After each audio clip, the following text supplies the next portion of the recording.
Es que Dios nos da un trabajo. ¿Será que yo administro bien el trabajo que Dios me ha dado, la empresa en la que estoy, o si soy independiente, administro bien mi trabajo? ¿Y qué es administrar bien el trabajo? Cuando tú tienes una disciplina de levantarte, un ejemplo, si tú dices que vas a empezar a las 7 de la mañana, que sea a las 7 todos los días. Y si vas a cerrar tu negocio a las 6 de la tarde, que sea a las 6. Porque si un día abres a una hora y al siguiente a otra hora, estás administrando mal tu negocio, porque el cliente dice, esa tienda, esa peluquería, a tal hora empiezan a atender y hasta tal hora atienden. Eso enseña que si hay una buena administración, las ganancias van a ser buenas.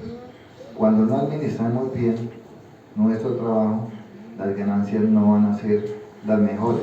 Y en el trabajo, si tú llegas tarde, si no administras ese tiempo para llegar a tiempo a la empresa, si tú, por ejemplo, en Nestlé, usted en la segunda llegada y le están pasando la carta, están diciendo muchas gracias, que le vaya muy bien. ¿Y en quiénes fallamos? No es que Dios me dejó sin trabajo y yo tanto que le oro y ya me quedé sin trabajo. No. La falla en la administración de ese tiempo para cumplir con lo que la empresa me ha encomendado, que es una hora de llegada y una hora de salida. Si tengo horas extras, pues me pagará por esas horas extras y las cuales me informará con tiempo. Entonces miren que la empresa sí está administrando bien. Quien de pronto está administrando mal somos nosotros. Y dentro de la administración hace que tú siempre hagas bien tu trabajo, no lo hagas a medias, no lo hagas de manera mediocre, por cumplir. No, si tú quieres bendición, sé correcto, sé honesto con el trabajo que hagas. No podemos trabajar solamente porque nos paguen. Hay que saber desempeñar lo que Dios ha puesto en nosotros, que son los dones y los talentos. Vamos a hablar también de la administración. Usted me dirá que estoy saltando de un lado a otro, pero todo conlleva a una sola situación: cómo administramos el tiempo. La administración con el tiempo de nuestros hijos. Nuestros hijos también, tengan la edad que tengan, requieren de que nosotros les demos de ese tiempo, porque nuestros hijos también tienen inquietudes, tienen problemas, tienen situaciones. Y uno a veces cree que por no tener los estudios que tienen nuestros hijos, entonces ellos no nos pueden consultar porque ya están en la universidad, porque ya aparentemente saben más que nosotros. Pues ¿cómo les parece que no? Porque la experiencia, la sabiduría nos la ha dado a nosotros Dios como padres. Su hijo de pronto necesita hablar con alguien, confiar con alguien. ¿Y quién debe ser siempre para los hijos la primera persona a hablar? Sus padres, papá o mamá, no los amigos de la calle. Y yo le voy a decir algo hoy, que no se cometa el error de pensar que uno tiene que ser amigo de los hijos, jamás. Hay una gran diferencia entre ser amigo y ser padre, porque es que los amigos se tratan de tú a tú. ¿O es que ustedes le hablan de tú a tú a nuestro Padre? No. Nuestro Padre tiene una diferencia, está por encima del amigo. Entonces no le hables como amigo a tu hijo, no, háblale como padre. Cimiéntalo como padre. Compártele tus experiencias como padre, no como un amigo, porque tú no estás en igualdad con él. Él en igualdad con él. Porque tú, siendo malos, sabéis dar buenas dádivas a vuestros hijos, cuanto más vuestro Padre Celestial dará el Espíritu Santo a los que se lo pidan. Entonces miren que Dios en su sabiduría y con estos versículos nos da un ejemplo grande, y es muy cierto. Nosotros a veces, lo que llaman las mamás, me quito el pan de la boca, o el papá el pan de la boca para que su hijo coma. Usted prefiere, si hay que pasar en un momento dado hambre, que la pase usted y no su hijo, o no, mis hermanos. Así es. Entonces, aquí es importante resaltar algo. Mire. Escasez, unos la han tenido más, otros menos, pero todos hemos tenido pruebas de escasez de dinero, de pronto levantarnos y estar escasos, pero hay algo que sí les quiero compartir, mis hermanos. La verdad que yo le decía al pastor que no sé cómo decirlo, pero Señor, que mis palabras sean para bien. Aquí, en esta alcancía, si yo doy 50 pesos, porque es lo que puedo, Dios en su grandeza me lo va a recibir como si fueran miles de millones. La primicia, pero si Dios nos da testimonio cuando alguien no tiene sino monedas, Dios lo recibe en su grandeza y en su amor, con ese diezmo o con esa ofrenda. Pero no podemos, digamos, pasar penurias, porque si no llevo lo que tengo que llevar cada mes, porque entendemos que uno, en algunos meses, digamos, si somos independientes, el salario o las ganancias son altas y en otras pueden ser bajas. Las famosas vacas gordas y las vacas flacas. Entonces, yo sí les digo, mis hermanos, que Dios no mirará, pienso yo, con buenos ojos, aquellos que disminuyen en su administración o de la casa, por considerar que primero tiene que llenar el diezmo, la ofrenda, porque viene acostumbrado a cierta cantidad. Eso no es así. De todas maneras, si como esta es como una clase, si el pastor considera ampliar esto que estoy diciendo, bienvenido. Voy ahora así nuevamente con nuestros diezmos y ofrendas. Deuteronomio 16 al 17. Dice así: cada uno dará como pueda, según la bendición que Jehová tu Dios te haya dado. Segunda de Corintios 9:6. Pero esto digo, el que siembra escasamente, también segará escasamente, y el que siembra generosamente, generosamente también segará. Entonces miren que aquí viene una repetición de algo que les estaba comentando. ¿Es que acaso el que trae solamente una moneda está segando escasamente? No. O el que de pronto muestra que da mucho, hace algo de 1,000, después se encontró con otra cosa de 3,000, después en el camino vio una artesanía que le llamó la atención, que para ponerla en tal parte. Pero cuando fue a mercar, lo que siempre pide, le dicen, es tanto. Ay, pero verdad que yo me gasté de ahí como 30,000 pesos. No, venga, yo devuelvo lo que no me alcanzó. Y entonces empiezan a quitar o los huevos, o ya menos arroz. Y mis hermanos, ahí estamos siendo malos administradores en las compras de los alimentos que Dios ha proveído para nuestra casa. No podemos desviarnos lo que Dios nos da para otras cosas. Igual con el diezmo, a veces hemos alistado el diezmo, la ofrenda, y se presenta algo o nos antojamos de algo, entonces ya ese diezmo y esa ofrenda que le habíamos tenido para Dios llega incompleta acá también. No, señores, lo que usted en su corazón tenga ya planificado en su administración que viene para la iglesia, no lo desvíe, porque Dios cubre todas nuestras necesidades. Amén. Entonces, mis hermanos, vamos a leer ahora Filipenses 4:19.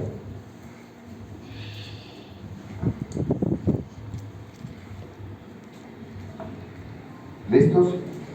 Dice así: y mi Dios proveerá a todas vuestras necesidades conforme a sus riquezas en gloria en Cristo Jesús. Entonces, ¿por qué nos desesperamos? ¿Por qué dudamos? de que Dios proveerá cada una y todas nuestras necesidades en el nombre del Señor. No se les olvide, mis hermanos, que dentro de esa administración, cuando el Señor a medianoche, a las 3 de la mañana te despierta, para que vayas y le reconozcas, doble rodilla, y ahí es la oportunidad, en la soledad de tu habitación o donde tú hayas destinado a orarle, hacer las peticiones, agradecerle todo lo que te ha dado, y es la oportunidad en esa administración de tiempo de que se cumpla lo que acabamos de leer en Filipenses 4:19. Entonces, mis hermanos, la invitación con esa palabra que Dios ha puesto para que yo les comparta, y con la cual pues gracias al Señor el pastor me acompañó para podamos manejar una libreta en nuestra casa y empezar con algo que es importante: ¿cuánto me gano? Si yo no tengo claro cuántos son mis ingresos o el promedio de mis ingresos, estaré fallando para los gastos, porque después de que yo ya sé cuánto tengo de ingresos, tengo que empezar a estipular cuáles son los gastos, y dentro de la administración puedo estar invirtiendo más en unos y descuidando otros. No, entonces hay que buscar la proporción. ¿Por qué no me alcanza o por qué me veo apretado cuando ya está llegando al final del mes? Mire, yo le decía al pastor, un buen administrador en un negocio es aquel que tiene una alcancía. Lo que voy a compartir son cosas que nosotros hemos hecho con mi esposa. Una alcancía para el arrendamiento, porque nosotros tenemos un negocio y pagamos arrendamiento. Entonces, ella que cogía, echaba todos los días, si eran 5.000 pesos, por ejemplo, lo del arrendamiento, era lo primero que ella estaba apartando. Teníamos una cuestión de venta de minutos, entonces se iba apartando porque había que pagar los planes, lo de los minutos. Entonces ya uno sabía que al final del mes teníamos para pagar el arrendamiento y los planes. Eso es aprender uno a administrar cuando tiene un negocio. Igual, muchas veces rodamos con la bendición de Dios que recibimos el salario, pero algo que, como sabemos, tenemos dones y talentos, alguien utilizó nuestros servicios y nos paga una plata. Pues de ahí aparte, no se la gaste toda, aparte algo para los tiempos blancos o para traerlo aquí ante el Señor como diezmo o como ofrenda. Porque si no aprendemos a tener conciencia de la claridad cuando Dios nos hace estas palabras, es para que aprendamos de una manera simple, sencilla. Y les voy a poner un ejemplo real. Llega diciembre y yo creo que la mayoría tenemos abundancia, porque nos llega el salario, nos llega la prima y otros recibimos como 2 primas, ¿sí? Y entonces uno dice, uy, me llegaron como 8, 10 millones de pesos, 6 millones, bueno, etcétera. ¿Y qué hacemos? Nos enloquecemos. Hay que comprar ropa, hay que comprar zapatos, maquillaje, démosle regalo a su granito, perecemos, y se nos olvidó algo dentro de esa administración, que llega el mes de enero. Y sucede que el mes de enero, si yo tengo un negocio, hay una disminución de clientes, y les voy a dar la razón real. Llega la compra de útiles, de uniformes, ¿sí o no? Entonces, ¿qué pasa? Si yo no estoy preparado desde diciembre en que tengo que tener esa administración, esos ahorros para enero, pues me voy a ver abocado y me voy a quedar corto. Y el que recibe el salario también, porque es que los que tenemos, gracias al Señor, la vivienda, vehículos, hay que pagar impuestos. Entonces, ¿qué pasa? Si me cogí ahorita en enero que yo me gasté todo, y antes como que me estaba montando para el mercado por mala administración, ya me llegan los impuestos y no van a poder pagar. Y sucede que en una cuestión real, quien tenga que pagar impuestos por un vehículo, en las motos a partir de más de 125, pues la multa es peor, vale más que lo que costaban los impuestos. Y todo por una mala administración. Entonces, mis hermanos, la invitación es que aquí en adelante, cuando llegue diciembre, no nos desmantemos. Esa es la verdad, mis hermanos. Yo entiendo que uno tiene que hacer sus gustos, yo entiendo que hay que ahorrar para ir a vacaciones, pero todo, si lo hacemos bajo una administración, pidiéndole a nuestro Dios que nos dé sabiduría, que nos enseñe cada día a ser mejores administradores de lo que Él nos da, créanme que llegaremos al éxito. Y le nombro un libro que no está en la Biblia, pero yo diría que se cumple en su palabra, que es un libro que se llama El hombre de Babilonia.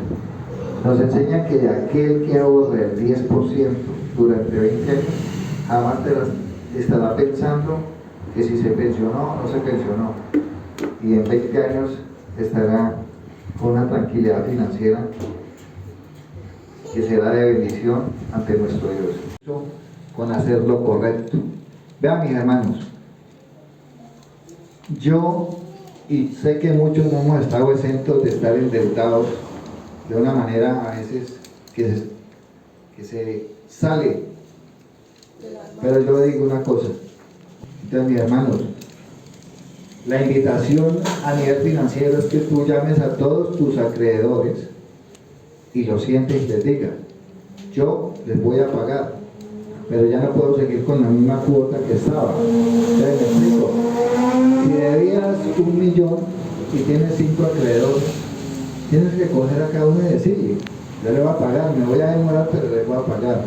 No quiero sino algunos con 50, otros con 30, otros. La invitación es que sin que dejes de pagarles, debes empezar a ahorrar el 10% y saldrás de tus deudas. Entonces, mis hermanos, no es esconderse, no es decirle a nuestro hijo, a nuestro nieto: dígale al señor o a la señora que yo no estoy, porque mire el ejemplo que estamos dando. Del ejemplo, nuestros hijos aprenden más del ejemplo que a veces de lo que le hablamos, porque si nos escondemos ante las deudas, porque si mandamos a mentir, eso no es de un cristiano, eso es una mala enseñanza. El docente que se pone en esas está dando un mal ejemplo, una mala enseñanza. El consejo de la Biblia es pagar lo que se debe, no esconderse, no mentir para no pagar, no escaparse de las deudas, cumplir con esa responsabilidad adquirida. A veces hasta cambiamos de barrio, nos vamos para otra casa o para otro pueblo, para otra ciudad, y creemos que nos estamos escondiendo, pero ¿quién se esconde de Dios? Un buen cristiano debe saber que si le tocó trasladarse, dejó una deuda pendiente y hay que pagarla. Amén. Sí.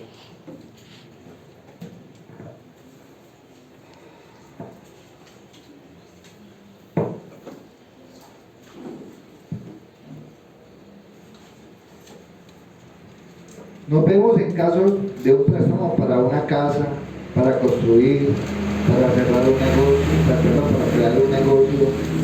Un cristiano debe hacerlo de forma responsable e inteligente. Cuando digo que un cristiano debe hacerlo de forma responsable e inteligente, es porque algo que siempre le escucho a mi esposa, que Dios le ha dado sabiduría, y me dice: nunca digas, es que yo voy a hacer, es que yo voy a ir, anoche lo hablamos, es que yo sí le voy a cumplir. No. Si vas a crear un negocio, primero ponlo en consulta y sabiduría de nuestro Dios. Amén. Si vas a comprar una casa, primero ponlo en las manos de Dios, que sea la casa idónea, que sea la casa que tú te mereces. Mire, anoche en la reunión de caballeros, yo me llené tanto de ese ejemplo de un ser humano, del esposo de la hermana Ángel, 8 años construyendo su casa, pero eso me mostró el ejemplo que nos dan las hormigas, paso a paso, pedacito a pedacito. Hoy tiene en mi concepto, y alabo a nuestro Dios, que le dio esa bendición a él y a la familia de tener esa casa tan hermosa. Y me encantó estar en esa casa porque el hermano, ya le digo, daba gracias a Dios porque le había salvado la vida. Yo creo que más de uno de mis hermanos nos sentimos llenos en esa reunión, porque para mí hubo un gran aprendizaje y estaba la presencia de Dios ahí. Porque así nosotros nos vamos a divertir, porque las señoras a veces se enojan, ¿no? Que nos demoramos mucho, pero es que nosotros nos divertimos tanto que se nos va el tiempo y se nos pasa, ¿ya? Y resalto eso que mire que Dios pone tantas cosas alrededor de uno, porque es Él que puso algo y la verdad que lo hemos disfrutado. Bueno, mis hermanos, sigo. Entonces, debemos ser responsables en que doblemos rodillas, debemos ser responsables en colocar todo en las manos de Dios. Como un buen administrador no debe sobrepasar su límite de capacidad para pagar, no debe convertirse en un prestador compulsivo, prestando para cosas que no son necesarias o prioritarias.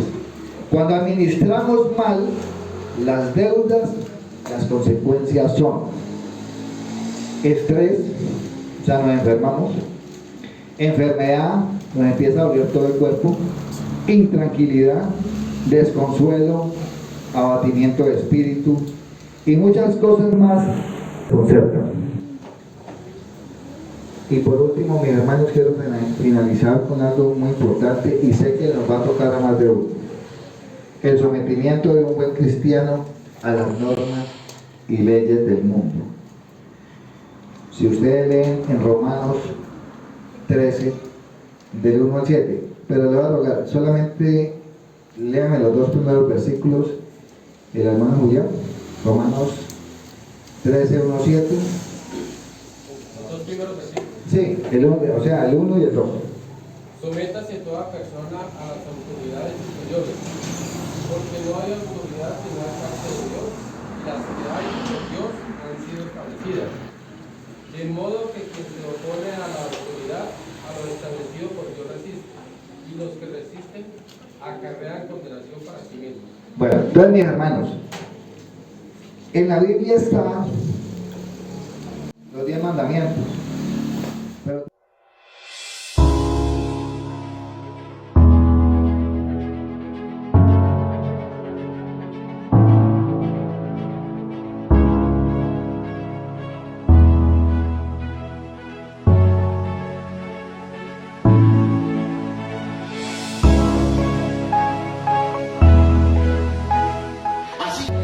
primero los regalos, las circunstancias, primero fue Dios. Entonces, antes de las circunstancias, yo alabo a Dios. En medio de las circunstancias, yo alabo a Dios. Y después de las circunstancias, sigo alabando y glorificando el nombre de Dios. Va a ser